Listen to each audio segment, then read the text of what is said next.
Hey everybody, welcome back to the Bourbon Note. I'm Greg. I'm Ben. Today, is it? It is. We're drinking bourbon.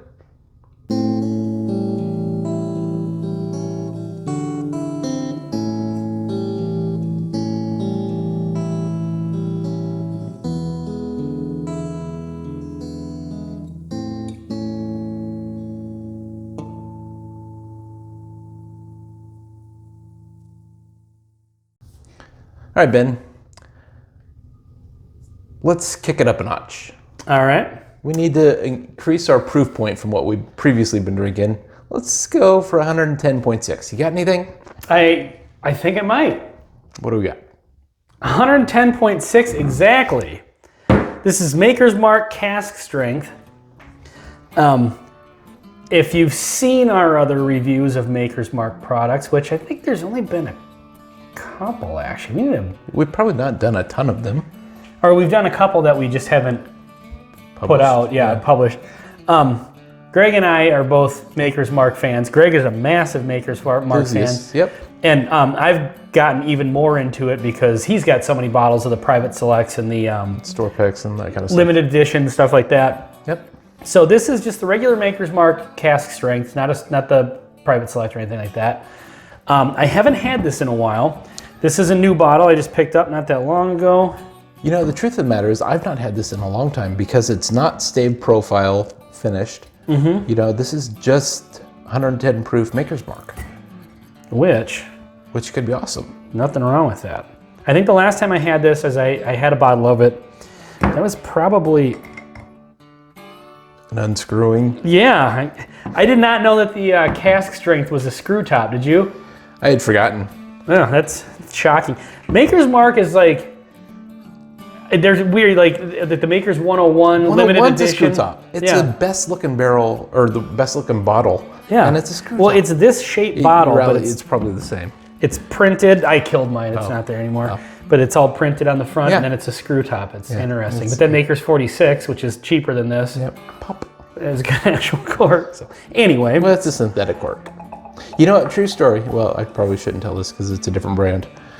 I was recently on vacation and I bought a particular bottle that is kind of sort of allocated. Well, we're not sponsored by Maker's Mark, so we can talk about other whiskeys. So it's kind of sort of allocated in some stores, even though it shouldn't be. Eagle Rare. And bought a bottle just to have as a drinker for the vacation. I did that on my vacation too. Well, I know. And yeah. So anyway. I just walked into the store, it's like, oh, there's Eagle Rare available. That's what I'm drinking this week. And the cork was smashed. So really? I had to kill the bottle in a hurry because the cork was smashed. So once you popped the cork, you couldn't get it back in? Or? Well, you could, but it was like it was pushed in like by a machine and it was smashed, so it didn't really make a very good seal. Oh. So it'd go in, it just wasn't very good. Oh. So anyway, you're not here for that, you're here for this. Well, that's a good endorsement for the screw top. Yeah. Ben just came out in favor. Yeah, it all comes around. Yep. All right. 110 wheat mash bill. Let's see what we have. Yeah, wheated bourbon. We need to do another wheated flight or something. Yeah. I just so much love that quintessential Maker's Mark.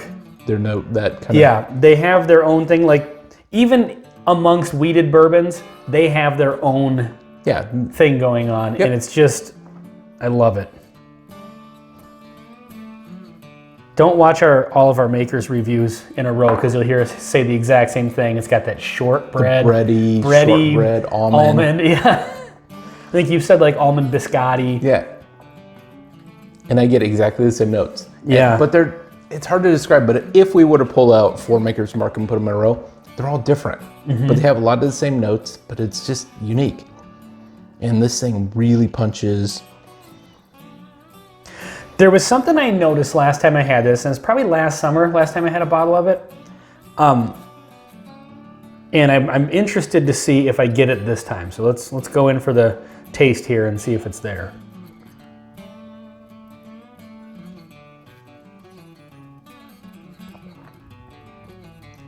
Yes. Curious where you're going with this. Excuse me. So last time I had this, and I didn't have a lot of experience with it. I actually had a small bottle of it from one of those gift sets. Yep. And so I had just a little bit of it left, and I'd kind of been going back and forth to it through the course of quite a while, because it's just this little bottle sitting on the shelf. And, the last time I drank from it, I kind of really just sat and kind of appreciated it and really tried to kind of pick it apart a little bit. Yeah. And the one note that I noticed, and I don't usually get this, I don't get this on any other Maker's products. This is something that I think is unique, at least for me, to Maker's cask strength. I get a tobacco note on this, like a pipe tobacco. And I noticed that it was prominent last time I had it, and it is this time too. So I get a note. Do you like Cinnamon Toast Crunch? Who doesn't like Cinnamon Toast Crunch? Okay, just want to make sure that you're... Welcome to the Cereal Note. I'm Ben. Just want to make sure you weren't completely off the rails with some of your flavor preferences. So am I off the rails with the tobacco thing? No, I get that. I notice it. But Cinnamon Toast Crunch, or cinnamon sugar, have you ever made it yourself? So you make cinnamon and sugar, right? Yeah, like you take a piece of toast, butter it, sprinkle with cinnamon and sugar. Imagine, this is going to sound weird, imagine you mixed white sugar and black pepper. I get really sweet pepper notes. Okay.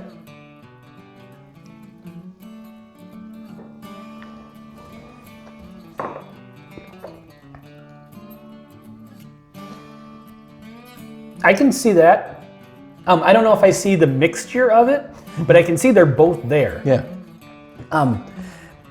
Maker's Mark is such a quintessentially sweet bourbon, and that's associated with wheated bourbons.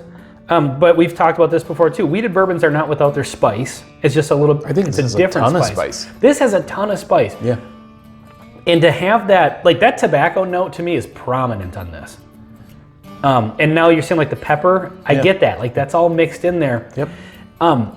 I think that this almost stands out from all the other Maker's Mark products, like maybe more than any of them. Because all the wood stave finished ones are unique in their own way. Yeah. You know, this one's kind of cool because it's just Maker's Mark at 110. It's kind of awesome. But it's so different than just regular Maker's Mark. That extra proof on this just changes it dramatically. Yep. It's excellent. I love this. Yeah, this is awesome. I've been waiting to open this up for, a time we do a review of it. Yep. And so it's been sitting on my shelf, and I'm just like, I'll just open it tonight. I'm like, I'll just wait until we can do a fresh, fresh bottle of it for the channel here. And fresh unscrewing. Yeah. Hey, do you know what Never mind. I'm not gonna say it. No, I don't know what the difference is. I'm gonna bleep the entire. This is take like a 2-minute bleep to say what I was gonna say. I bet you there is somebody who's watching this that is gonna know exactly what I was gonna say. That's funny. It is funny. I'll tell you when the camera's off. Yeah, I can't get over that. The tobacco note is just. This is maybe the most tobacco forward bourbon I've had. Because that honestly is not a note that I get terribly often. I know it's a common one that a lot of people get. But there's a few notes in bourbon that I know are typical ones that I just don't usually pick up on, like honey, apple. I don't usually get like the leather tobacco. Yeah. But with this one, man, it's really good though. It's really good. It's such a good mixture of sweet and spicy, and we should take this out and do bourbon and cigars. I literally was just going to say that because we're having a cigar after this, right? Well, not one, two. Yeah, we'll each have one. I was literally just going to say that. It's like when we go out to the porch and have a cigar later on, this is what I'm pouring, for sure. That's a good idea. I think, yeah. And I feel like this keeps getting more and more complex the more I drink it. I think so too. Like I was thinking the same thing. Like I'm definitely getting the caramel notes.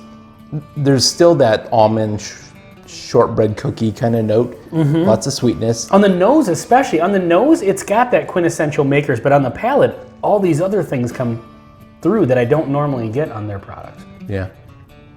This is a good reminder of how great the regular Maker's Mark is. I love their stave profiles and store picks and some of the other stuff that they do, but just the regular Maker's Mark and the cask strength version of it Oh yeah, are absolutely awesome. yep. Yep, can't go wrong. I have yet to have a Maker's product that I don't like. Right. And I don't, at this point, I just don't know how that could even happen. I mean, is there going to be a stave profile? The Tabasco version? Well, Don't do that. Don't do Makers would never do such a thing. So, right, yeah. well, if you can't tell, Greg and I are fans of this, as we are of every other product from them we've had. So, yeah, we'll always recommend Makers for sure. They simply got to start backing up the truck and, give us more money. Otherwise, we're going to change our opinions. Put a little crawl. We are not sponsored by Maker's Mark. You can just a beeping sound for the backing up of the money but truck. We're willing to be. So anyway, well, this has been Maker's Mark cask strength. This one, what was this one? 110.6 proof on the Bourbon Note. I'm Ben. I'm Greg. Thanks for watching. Cheers.